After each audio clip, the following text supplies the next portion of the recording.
முக்கிய செய்தி விமான விபத்தில் மகாராஷ்டிராவின் துணை முதலமைச்சர் அஜித் பவார் உயிரிழந்திருக்கிறார். விமான விபத்தில் மகாராஷ்டிர துணை முதலமைச்சர் அஜித் பவார் உயிரிழந்திருக்கிறார். முக்கிய செய்தியாக பார்த்து கொண்டிருக்கிறோம். விமான விபத்தில் மகாராஷ்டிரா மாநிலத்தின் துணை முதலமைச்சர் அஜித் பவார் உயிரிழந்திருக்கிறார். முக்கிய செய்தியாக பார்த்து கொண்டிருக்கிறோம்.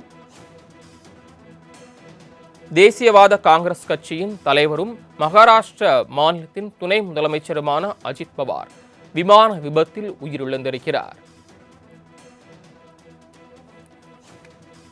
விமான விபத்தில் மகாராஷ்டிர துணை முதலமைச்சர் அஜித் பவார் உயிரிழந்திருப்பதாக அதிகாரப்பூர்வமாக அறிவிக்கப்பட்டிருக்கிறது. சற்று நேரத்திற்கு முன்பு பராமதி விமான நிலையத்தில் அஜித் பவார் பயணித்த விமானம் வெடித்து சிதறி விபத்து ஏற்பட்டதில் அதில் பயணித்த அஜித் பவார் உயிரிழந்திருப்பதாக அதிகாரப்பூர்வமாக அறிவிக்கப்பட்டிருக்கிறது.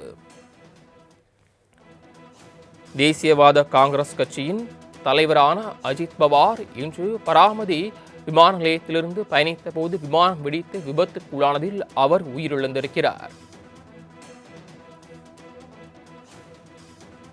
இதுகுறித்த கூடுதல் விவரங்களை விரிவாக வழங்குவதற்காக எமது சிறப்பு செய்தியாளர் பரத் இணைப்பில் காத்திருக்கிறார். பரத், இந்த விமான விபத்து குறித்த தங்களுடன் இருக்கக்கூடிய விரிவான விவரங்கள் என்ன? அதாவது இன்று காலை 9 மணிக்கு பாராமதியில் இருந்து விமானத்தில் சென்று 4 முக்கிய பொதுக்கூட்டங்களில் பங்கேற்பதற்காக அஜித் பவார் போறாரு. போகும்போது எதிர்பாராத விதமாக ஒரு விமான விபத்து. முதல்ல அவர் என்ன நிலைன்னு தெரியல, ஆஸ்பத்திரியில் அனுமதிக்கப்படுகிறான்ற கேள்விகளோட இருக்கும். ஆனா வெகு விரைவாக அவர் இறந்தார் என்ற செய்தியை கன்ஃபார்ம் பண்றாங்க. இது ரொம்ப பெரிய அதிர்ச்சி. மகாராஷ்டிரா அரசியல்ல பாத்தீங்கன்னா இது ஒரு பெரிய அலைகளை ஏற்படுத்தக்கூடிய விஷயமா இருக்கும். ஏன்னா இப்பதான் பார்த்தோம், ஒரு லோக்கல் பாடி எலெக்ஷன், ஒரு மிகப்பெரிய கூட்டணி, பட்னாவிஸ், அஜித் பவார் மற்றும் ஷிண்டே இணைந்து ஒரு மிகப்பெரிய வெற்றி. அவருடைய பேரண்ட் பாடியா இருந்த சரத் பவாரினுடைய என்சிபியிலிருந்து வெற்றி பெற்று ஒரு துணை முதல், அதாவது இவர் ஒரு விஷயம், ஒரு பெரிய சாதனை என்ன அஜித் பவாருக்கு அப்படின்னா, தொடர்ந்து அதிகமாக துணை முதல்வராக இருந்த ஒருவன்ற பேர் இவருக்கு இருக்கு. இங்க மட்டும் இல்ல, ஏக்நாத் சிண்டேவோட அமைச்சரவை, தாக்கரே அமைச்சரவை ஆகட்டும், அதற்கு முந்தைய அமைச்சரவை ஆகட்டும், இல்ல பிஜேபி அமைச்சரவை ஆகட்டும், எல்லாத்திலுமே துணை முதல்வராக லாங் ஸ்டாண்டிங்கா இருந்திருக்காரு அப்படின்றதையும் நம்ம பாக்குறோம். ஒரு மிகப்பெரிய கூவனை ஸ்டேஜ் பண்றாரு, என்சிபில இருந்து வெளியே வராரு, இவருதான் என்சிபி அப்படின்ற அந்த சின்னத்தை பெற்று தேர்தலில் வெற்றி கண்டு இன்னைக்கு ஒரு மிகப்பெரிய இன்ஃபுளுன்சியல் டாப் 3% ஆஃப் மகாராஷ்டிரானா பட்னாவிஸ், ஷிண்டே அண்ட் அஜித் பவாரை சொல்லலாம். எதிர்பாராத விதத்தில் இன்றைக்கு அந்த ஒரு மரணம் என்பது சற்று யாரும் எதிர்பார்க்க. சமீபத்துல நம்ம பார்த்தோம் ஏர் இந்தியா கிராஷ்ல எப்படி முன்னாள் குஜராத் முதல்வர் இறந்தார் அப்படின்றத பார்த்தோம். அடுத்ததாக மற்றொரு தலைவரை நம்ம இந்த விமான விபத்துல இழந்திருக்கோம். நிச்சயமாக இது இந்திய அளவிலும் சரி, ஏன்னா ஒரு என்சிபி நேஷனல் பார்ட்டி அப்படின்னு சொல்லக்கூடிய அளவுல அதனுடைய தலைவராக இருக்கக்கூடிய இவரின் மறைவு என்பது தேசிய அளவிலும் சரி, மகாராஷ்டிரத்தின் அளவிலும் சரி ஒரு மிகப்பெரிய அதிர்வலைகளை ஏற்படுத்தக்கூடிய இடத்துல இருக்கு.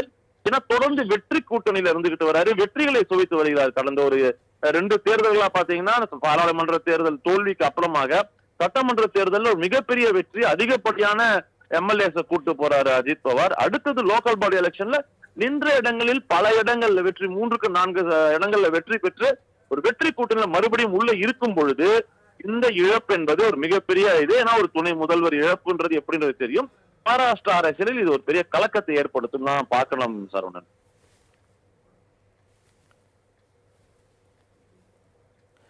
பரத், அதே நேரத்தில் துணை முதலமைச்சர் கூட யாரெல்லாம் பயணிச்சிருக்காங்க? முதற்கட்டமா தொழில்நுட்ப காரணமாக இந்த விபத்து அப்படின்னு சொல்லப்படுது. என்ன தொழில்நுட்ப கோளாறு?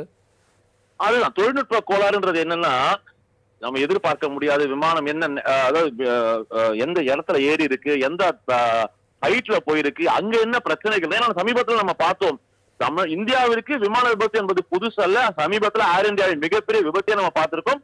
அதுவே இன்னும் விசாரணை கட்டத்துல தான் இருக்கு. பைலட்டின் குறைபாடுன்னு சில பேர் சொல்றாங்க, இல்ல டெக்னிக்கல் குறைபாடுன்றாங்க. அதனால இது இப்போ ஒரு இழப்பு ஏற்பட்டிருக்கு. கண்டிப்பா இதற்கான ஒரு என்கொயரி நடந்த பின்பு அது டெக்னிக்கல் ஃபால்ட்டா இல்ல ஹியூமன் எரரான்னு சொல்ல முடியும்.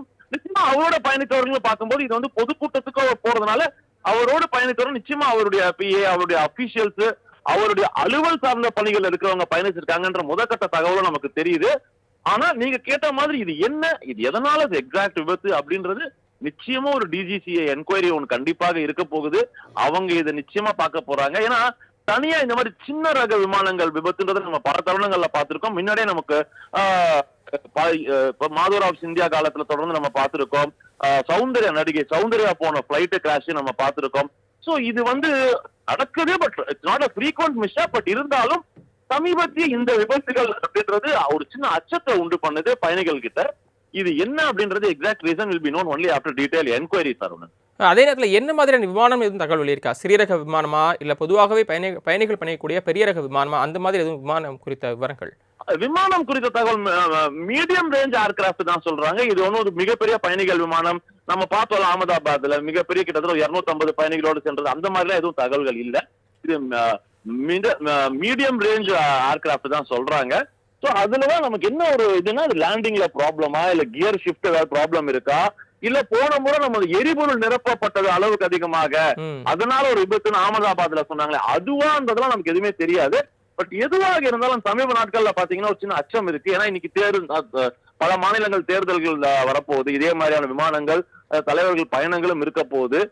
அதனால எனக்கு தெரிஞ்சு இனி இதுல கொஞ்சம் கூடுதலாக, ஏன்னா இதெல்லாம் எல்லா ப்ரிகாஷன்ஸும் எடுத்து இந்த மாதிரி தலைவர்களும் துணை முதல்வர் பயணிக்கிறாருன்னா 1க்கு 2 முறை அதை ட்ரையல் டெஸ்ட் பண்ணிட்டு தான் எடுத்திருப்பாங்க, சேஃப்டி ஸ்டாண்டர்ட் பார்த்துட்டு தான் எடுத்திருப்பாங்க. அதையும் மீறி விபத்துகள் அப்படின்னும் போது நம்மளால அதுக்கு விடை என்னன்றது இம்மீடியட்டா தெரியல, பொறுத்து தான் பார்க்கணும். பரத், நீங்க சொன்ன மாதிரி இந்த எரிபொருள் அதிகமா இருக்குன்னு குறிப்பிட்டிருந்தீங்க. ஏன்னா இது தரை இறங்கும் போது வெடிச்சு சிதறதா சொல்றாங்க. தரை இறங்கணும்னு இல்ல, தரை இறங்கும் போது வெடிச்சு சிதறதா சொல்றாங்க. அதுக்கு அது நான் இப்சன் பட்ட தான் நம்ம சொல்றோம். ஏன்னா நம்ம அகமதாபாத் கேஸ்லயே நம்ம அந்த விஷயங்கள்லாம் பேசப்பட்டது. அளவுக்கு அதிகமான எரிபொருள் இருந்ததால் அது டேக் ஆஃப்ல விங்கு பிரச்சனை இப்படி பலது சொன்னாங்க. we are not technically qualified person. நம்ம இப்சன் பட்டன் புள்ளிகளை இணைப்பதற்கான முயற்சியெல்லாம் நம்ம செய்யலாம். ஆனா ஒரு தரை இறங்கும் பொழுது அப்படின்னும் போது, ஏறும்போது ஐபிஎல் இருக்குன்னா நம்ம புரிஞ்சுக்கலாம், இறங்கும் போது ஐபிஎல் வச்சிருப்பாங்களா அப்படின்றது நமக்கு மிகப்பெரிய கேள்விக்குறி. வேறு ஏதான விசிபிலிட்டி ப்ராப்ளம் இருந்ததா பைலட்டுக்கு, இல்ல ஒருவேளை கிரவுண்டிங் அப்ப சரியா வரக்கூடிய அந்த வீல்ஸ் அந்த இது சொல்லுவாங்க இல்லையா, அது தரை இறங்கும் போது தரையிறக்கம் சரியாக அமைந்ததா, இல்ல உள்ள ஏதாவது ஒரு கோளாறா, இல்ல அவர் லாஸ்ட் மினிட்ல எஸ்ஓஎஸ் கொடுத்தாரா. நம்ம அந்த கண்ட்ரோல் ரூம் உள்ள நம்ம பார்த்திருக்கோம், பல தருணங்கள்ல பேசியிருக்கோம். எஸ்ஓஎஸ் ஒண்ணு கொடுப்பாங்க, எங்களால முடியல, எங்கள் நிலைமை எங்க கைமீறி போய்விட்டதுன்னு பைலட் ஒண்ணு கொடுப்பாரு கண்ட்ரோல் ரூமுக்கு. இந்த மாதிரி நேரங்கள் அகமதாபாத்லயும் கொடுக்கப்பட்டதாக நம்ம பார்த்திருக்கோம். அதுவும் இதுல நடந்திருக்கா என்ன ஏது அப்படின்றத நம்ம பொறுத்துன்னு தான் பார்க்கணும். இது ஒரு துணை முதல்வரின் மரணம் போது பல விஷயங்கள் தொடர்ந்து பேசப்படும். தொடர்ந்து நம்ம நிறைய சேஃப்டி ஆடிட்ஸ் அதெல்லாம் நடந்துச்சா, என்ன மாதிரியான விஷயங்கள் நடந்துச்சுன்றதெல்லாம் பலது விசாரிக்கப்பட வேண்டிய அவசியம் இருக்கு. ஒரு டீடைல் என்கொயரிக்கு அப்புறம் தான் இதுக்கான விஷயங்கள் நமக்கு முழுசா தெரியும். தங்களுடைய தற்போதைய தகவல்களுக்கு நன்றி பரத். நன்றி சார், நன்றி. தொடர்ந்து விவரங்களை மேலும் விரிவாக வழங்குவதற்காக செய்தியாளர் நௌஷாத் இணைப்பில் காத்திருக்கிறார். நௌஷாத், தற்போது விமான விபத்து தொடர்பாக தங்களுடைய இருக்கக்கூடிய தகவல்கள் என்ன? குறிப்பாக இவருடைய மரணம் என்பது, உயிரிழப்பு என்பது மகாராஷ்டிரா அரசியலில் என்ன மாதிரியான தாக்கத்தை ஏற்படுத்தி இருக்கிறது? வணக்கம். அஜித் பவருடைய ஒரு அரசியலில் மிக முக்கியமான நபர். ஏன்னா சரத்பவரிடம் பிரிந்து வந்து பாஜகவுடன் இணைந்து குறிப்பாக இவர் மீது பல்வேறு விமர்சனம் வைக்கப்பட்டது. அப்போதுதான் மம்தா பானர்ஜி கூட எவ்வளவு பெரிய ஊழல் குற்றச்சாட்டு செய்தாலும் கூட பாஜக விட்டால் வாஷிங் மிஷின் மூல் அவருடைய ஊழல்கள் வலித்துவிடும் என்ற அடிப்படையில விமர்சனம் வைத்தது கூட பார்க்க முடியுது. மேலும் ஒரு கிக் பேக்கராக கூட எதிர்த்து தெரிவிக்க வேண்டும். அந்த நிலையில் தான் தற்சமயம் அவர் துணை முதலமைச்சராக பொறுப்பேற்றிருந்தார். இன்று காலை பிரச்சாரத்துக்காக மிக முக்கியமாக பாரமதியில் தரையிறக்கும் போது இந்த விபத்து நடந்ததாக தகவல் தெரிவிக்கின்றன. இந்தியாவில் நடைபெறும் மிக முக்கிய 2வது விமான விபத்து, அதாவது மிக முக்கிய நபர்கள் உயிரிழக்கக்கூடிய, ஏற்கனவே அகமதாபாத்தில் நடந்த தெரியும், விஜய் ரூபானி அவர்கள் விழுந்ததாகும். அதற்கு பிறகு அஜித் பவருடைய உயிரிழப்பு என்பது மகாராஷ்டிராவில் பெரும் அதிர்ச்சியை ஏற்படுத்துதான் சொல்ல வேண்டும். விபத்திற்கு பாரம்பரியம் தரையிறக்கும் போது விழுந்ததாகவும் இந்த அதிர்ச்சி சம்பவம் தெரிகிறது. மேலும் தேர்தலுக்கான பிரச்சாரத்திற்காக மும்பையில் இருந்து பாரம்பரியத்துக்கு செல்லக்கூடியது இந்த விபத்து ஏற்பட்டுள்ளது. இதில் காயப்படுவதற்காக கூட தகவல் வந்துள்ளது. முதல் கட்ட தகவல் தெரிந்திருக்கிறது. இன்று காலை மும்பையில் இருந்து பாரம்பரியத்துக்கு சிறப்பு விமானம் புறப்பட்டிருக்கிறது. தொழில்நுட்ப கோளாறு காரணமாக விமானம் விபத்துக்குள்ளானது. விபத்து சிறியதாக இருந்தாலும் விமானத்தில் சில ஊழியர்கள் மற்றும் பாதுகாப்பு காவலர்களுக்கு குறுகால காயம் ஏற்பட்டிருப்பதாக தகவல் கிடைத்திருக்கிறது. மேலும் மிக முக்கியமாக பிரச்சனை, அதாவது மாவட்ட பரிஷத் தேர்தல் மத்தியில் உள்ளது. இன்று பாரபதியில் பல்வேறு இடங்களில் அஜித் பவரை பிரச்சார கூட்டங்கள் ஏற்பாடு செய்யப்பட்டிருப்பதாகவும் அந்த கூட்டத்தில் உரையாற்றுவதற்காக தான் உங்களிருந்து பொறுப்பட்டிருப்பதாக நமக்கு தகவல் தெரிவித்திருக்கிறது. மேலும் விமான விபத்து தொடர்பாக விசாரிக்கும் போது டிஜிசிஏ விமான விபத்து குறித்து விசாரிப்பார்கள் என தகவல் கிடைத்திருக்கிறது. அதாவது விமான விபத்துக்கான சரியான காரணம் என்ன, தரைமீதில் குடியிருப்பு கோளாறு ஏற்பட்டதா என்பது குறித்து சிவில் விமான போக்குவரத்து இயக்குநரகம் டிஜிசிஏ விசாரிக்க வேண்டும் தெரிகிறது. ஏற்கனவே அகமதாபாத் மோட்டார் துர்பாடு என்பது கூட நம்மளால பார்க்க முடியுது. அதற்கு மிக முக்கியமான காரணம் பெட்ரோல் அதிகமாக நிரப்பியது காரணம் தெரிவிக்கப்பட்டது. மேலும் அது விபத்துக்கு பாதிப்பு ஏற்படும் என்ற ஒரு அச்சம் இருப்பதாக கூட விமான கட்டுப்பாட்டு அறிக்கை தகவல் தெரிவித்ததாக பார்க்க முடியுது. அந்த அடிப்படையில் இந்த விபத்து நாடு முழுவதுமே ஒரு அச்சத்தை ஏற்படுத்தது. மேலும் மிக முக்கிய பதவி வகிக்கக்கூடிய தலைவர்கள் விமானத்தில் பயணிப்பது பயத்தை ஏற்படுத்தும் வகையில் தான் ஏற்படுத்தி இருப்பதாக சில அரசியல் விமர்சனம் கருத்தை பதிவு செய்கிறார்கள். மேலும் இவருடைய வரலாறு வந்து முக்கியமாக சொல்லியிருந்தால் இவர் பாரதிய சட்டமன்ற தொகுதியில மகாராஷ்டிரா சட்டமன்றத்தில் தேர்ந்தெடுக்கப்பட்ட மிக முக்கிய நபராக இருக்கிறார். தேசியவாத காங்கிரஸ் கட்சியின் தலைவரான தரத்து அட்டன் மகன் ஆவார். இவர் மகாராஷ்டிராவின் துணை முதலமைச்சராக நிதி அமைச்சராகவும் இருக்கிறது என்பது மிக முக்கிய ஒன்றாக பார்க்கப்படுகிறது.